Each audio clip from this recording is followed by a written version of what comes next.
Asem lakuna ya. Pamintaku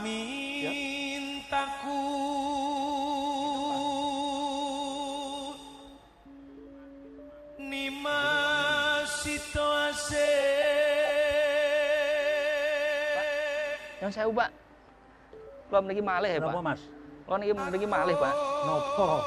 Iki ajeng ngurusi tanah, Pak. Niki, Pak. Piye tanahmu piye? Tanah kula niki ajeng di pek tiang, Pak. Kula niki kan nggih. Ajeng dipek wis dipek. Dereng, Pak. Niki tak tempati. Lah niki ajeng ngurusi tanah. Kula teng dalem, Pak. Ben boten dipek tiang nggih, kula nggih ajeng ngurusi niki, Pak. Ajeng ngurusi tanah. Niku pripun, Pak? Carane, Pak. Niku Pak. saka waris apa saka kowe tuku apa saka lelang? Sing setunggal niku tumbas, sing setunggal niku waris, Pak. Niki dereng. Lah tuku kok dadi masalah iku piye? Lah niki sing tumbase niku dereng di nganu Pak, dereng tanda tangan sedanten ya, Pak. Lah terus. Lah niki ajeng kula napa niku? Tanda tangan sapa iku? Nggih, penjuale, Pak. Penjuale niku kakake kula, Pak. Lah terus Niki ajeng tak balik nama. Niku pripun, Pak, carane, Pak? oh gitu. Jadi kalau iku tanahe sing nggone Kang Masku iku saka nggone Bapake kula, Pak. waris, oh dadi waris. Nggih, Pak. Ahli waris wis cukup. Cukup, tapi bapake kula nggih meninggal. Kalau ahli waris masih cukup, ya ahli warisnya itu yang didatangkan semua. Karena prinsipnya bahwa objek tanah Kang Masih sampean yang mau sampean beli itu kan harta warisan yang belum dibagi, yang dalam hal ini adalah punyaan bapak sampean. Nggih, nggih, Pak. Jadi itu caranya ahli waris didatangkan semua, kemudian datang ke PPAT atau ke camat yang sudah dikukuhkan menjadi PPAT untuk melakukan akte jual beli, untuk melakukan jual beli. Jadi nanti dari PPAT itu membuatkan akte jual beli, atau mungkin dari Kang Masih sampean mau diberikan secara hibah, itu ya boleh. Nggih, nggih. Di monggo.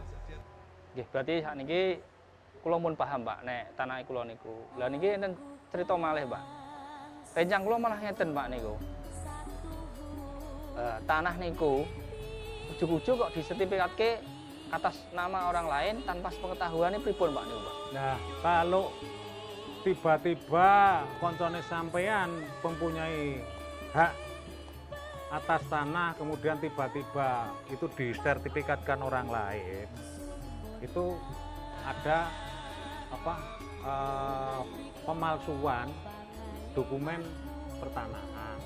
Lah, bisa saja temannya sampean itu yang merasa memiliki, tetapi sebenarnya itu bukan milik teman sampean, atau keterangan teman sampean itu tanah teman sampean itu benar. Nah, kalau tanah itu memang kepunyaan temannya Mas Ali, ini kemudian tiba-tiba muncul sertifikat atas nama orang lain, berarti ini ada pemalsuan dokumen, artinya dokumen alas hak. Dokumen alas hak untuk melakukan proses pendaftaran di Badan Pertanahan setempat, artinya untuk memohon sertifikat. Nah, ini tentu ada pemalsuan alas hak, pemalsuan dokumen. Itu bisa pemalsuan kwitansi jual beli atau pemalsuan pemalsuan keterangan waris, atau kalau itu tanah negara kemungkinan ada pemalsuan surat keterangan penguasaan. Nah, kalau terjadi kasus-kasus seperti ini masuk kejahatan pertanahan, atau kalau sekarang tren dengan mafia tanah. Lah, bagaimana ini solusinya? Solusinya Pak Presiden Jokowi telah memerintahkan Kapolri dan Menteri Agraria Tata Ruang itu untuk mengikis habis ini. Jadi di tingkat nasional itu ada satuan tugas pemberantasan Satuan Tugas Pencegahan dan Pemberantasan Kejahatan Pertanahan. Itu di tingkat pusat. Itu dari unsur Kementerian Agraria dan unsur Polri dan Kejaksaan. Kemudian di tingkat Polda itu juga dibentuk Satuan Tugas Pencegahan dan Pemberantasan Kejahatan Pertanahan. Ini ketuanya ada di Badan Pertanahan Nasional tingkat provinsi. Kemudian unsur yang lain ada dari Direskrim Polda, kemudian sama dari Kejaksaan Tinggi. Kemudian di tingkat kabupaten kota itu ketuanya Kasatserse. Kemudian anggota yang lain dari unsur Kejaksaan dan Badan Pertanahan Nasional. Lah, bagaimana untuk mensikapi ketika terjadi persoalan-persoalan seperti yang disampaikan Mas Ali, ada pemalsuan dokumen alas hak. Ini tindak pidana pemalsuan. Lah, ini nanti akan berproses di Satgas, jadi ada tingkatannya. Tapi ketika itu ada ditemukan cukup bukti bahwa itu terjadi satu pemalsuan administrasi, itu atas rekomendasi Satgas, Menteri Agraria bisa membatalkan sertifikat itu. Seperti yang sudah dilakukan oleh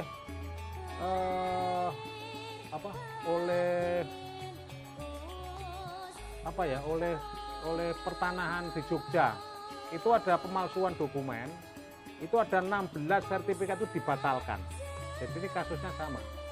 Ada kasusnya ini kasus benar-benar kejahatan pertanahan. Lah, kejahatan pertanahan itu bisa saja ini bentuknya seperti tanah warisan, kemudian ada pihak yang menjadi ahli waris itu dihilangkan. Kemudian pemalsuan dokumen.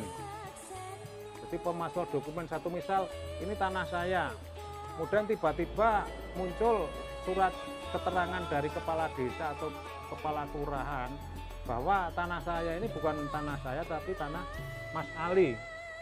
Kemudian keterangan ini digunakan untuk mendaftarkan di Badan Pertanahan Nasional, kemudian muncul sertifikat. Ini juga bisa dikategorikan kejahatan pertanahan. Kemudian juga kejahatan yang dengan pola-pola sengketa, pola-pola ada gugatan perdata, ada gugatan yang obyeknya itu tanah. Jadi lewat lembaga peradilan ini juga bisa ada mafianya. Kemudian yang berkaitan dengan kejahatan pertanahan, di mana sertifikat dari objek yang disengketakan itu atau yang menjadi objek kejahatan itu diagunkan ke bank. Kemudian dari bank itu melelang lewat kantor lelang negara. Nah, kayak gini juga di beberapa daerah itu banyak yang terjadi kejahatan-kejahatan pertanahan. Jadi oleh sebab itu solusinya ini dilaporkan ke polisi bisa. Artinya polisi itu bisa di Polsek, di Polres, atau di Polda, atau di Bareskrim, atau bisa langsung ke Satgas Pencegahan dan Pemberantasan Mafia Tanah di semua tingkatan, mulai tingkat Polres, tingkat provinsi maupun di tingkat pusat. Saya kira itu. Pak, gini Pak, ini kan tanah saya kan dua. Yang satu saya beli dari kakak saya. Tanah tersebut itu sudah dikasihkan ke orang tua saya, ke kakak saya. Kemarin saya beli, tetapi Pak, itu belum ada sertifikatnya. Yang Bapak sampaikan tadi kan saya sudah paham, sudah ada sertifikatnya, tanda tangan semua, saya paham, saya terima kasih. Ini yang kedua, ini kan dari C Pak. Lah, padahal ayahku sudah meninggal Pak, sudah meninggal lama. Itu dari C desa. Itu kalau kasus seperti itu, Pak, itu ya dengan surat keterangan ahli waris bahwa saudara-saudara Mas Ali itu membuat satu surat keterangan ahli waris. Belangkonya ada di BPN. Jadi kalau sudah ada surat keterangan ahli waris, kalau itu belum bersertifikat, ya melakukan permohonan pengukuran ke BPN. Nah, ini saya ada masalah Pak itu sebetulnya. kakak saya itu merantau, Pak. Nah, di situ kan kalau ahli waris harus tanda tangan, tapi Kalau kakak sampean merantau, ya bisa saja kakak sampean suruh pulang.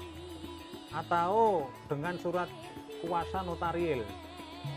Artinya surat kuasa itu dibuat di hadapan notaris, di mana kakak sampean itu merantau di mana. dikuasakan ke notaris untuk tanda tangan itu, Pak ya. Ya, kalau yang mau diberi kuasa itu siapa tidak ada masalah. Tetapi kuasa itu kuasa notarial yang dibuat di depan notaris di mana kakak sampean itu bertempat tinggal atau berdomisili. Itu kalau penerima kuasa bisa sampean, bisa saya, atau mungkin bisa notaris yang ada di sekitar domisili Mas Ali. Oke, Pak, ini sudah sore. Saya terima kasih banyak. Saya datang 2 kali ke rumah Pak Rianto. Oke, Mas. Untuk menanyakan hal-hal satu perizinan yang kemarin ini sertifikat dan sertifikat. Saya terima kasih, Pak. Ini saya mau pulang, rumah saya jauh. Saya terima kasih sekali ya, Pak, untuk